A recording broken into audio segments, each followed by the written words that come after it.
Today, we'll begin discussing how to plan an alumni event. The Office of MFI recommended strategy is to have a 7-phase process for holding a successful event.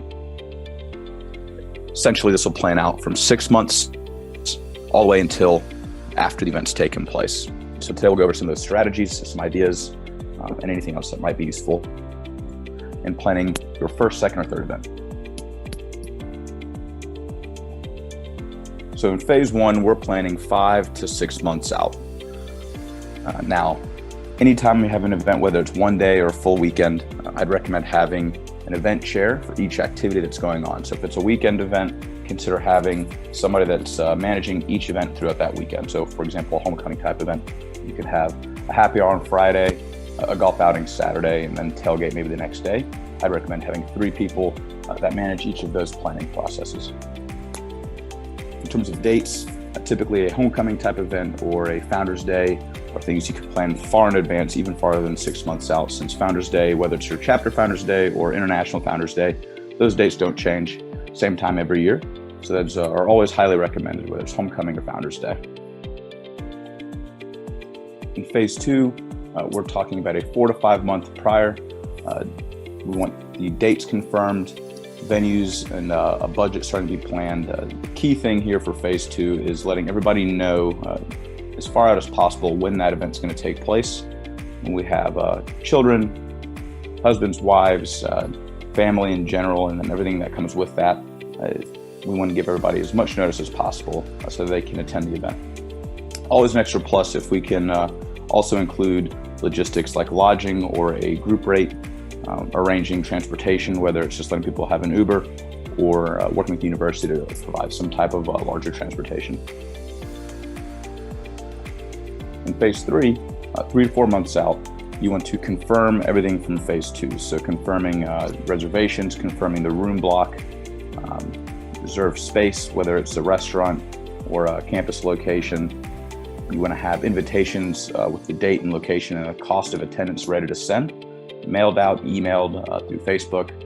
I'd recommend all 3 avenues depending on the age of the chapter. If you have an older generation, consider mailing hard copy letters and then following up with an email.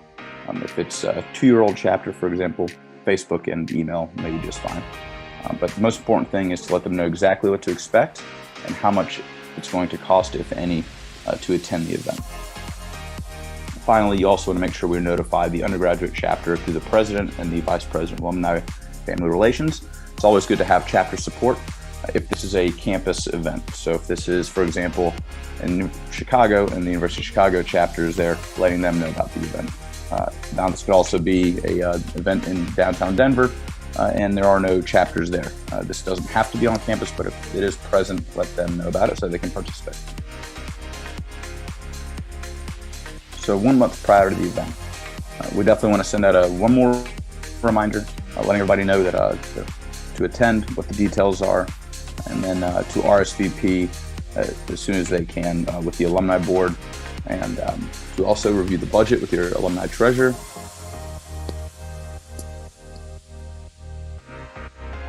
All right, so in phase 5, we're 1 week away from the event taking place.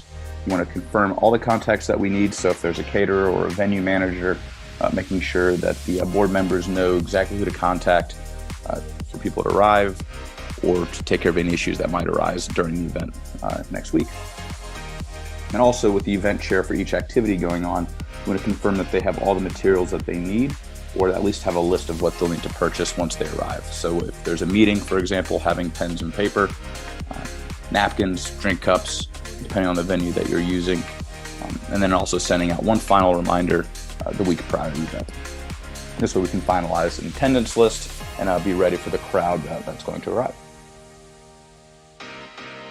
In phase 6, this is the big day or weekend. It's here. We just want to prepare and make sure everything starts off smoothly. So we highly recommend that the event chair and alumni board members arrive at the location early and sign everybody in. I think this is often overlooked. So making sure we know who's attended, simply having a name, number, and email. 1, so you can update their contact info, and 2, so we can have a good attendance list and see who is involved and wants to come around to these events. and then also knowing who to follow up with after, and we'll talk about that in phase 7. So registration table doesn't have to be anything fancy. If you have an Alpha Sig tent, that would be great, even if it's just a regular fold-up table and at the entrance of the event so we can catch people on their way in. Also a nice touch, again, if it's a larger age chapter, if there's multiple generations, they're having name tags available so people can write their name down. Some guys from the 60s might not know men from the 2000s, so that's always a nice touch. Now, of course, take photos so you can document the occasion and send it out to the alumni base and encourage them to come to the next event. So phase 7, our post-event plan. This is also something that's often overlooked. It can be just as important as having a successful event, is encouraging people to show up again. So other than wrapping up your budget, making sure everything went well, that money was collected, everything's paid off, having the alumni board in their next meeting discuss areas where we can improve the event, what went wrong, if anything, and then what the positives were that we would make sure we can continue repeating. It's always a nice touch as well to send thank you notes, whether it's an email, physical notes to all the attendees, especially your third party venues, or whether there's a bar or campus staff that might have helped arrange the event, just so they continue to partner with us and enjoy having us as their guests. And then also, if it's possible, include the potential dates for your next event. So if this is a spring event you just had, let them know, hey, homecoming is this date in October, put it on your calendar now, more details to come. You don't have to do anything in terms of specifics other than provide a date. This gives people, again, another 6 to 8 months notice to say, hey, this is the next time I can come to campus and participate. Now, as always, this is a short and sweet 7-step process, but if there's any specifics on a local level, do not hesitate to contact the fraternity staff for any unique planning needs.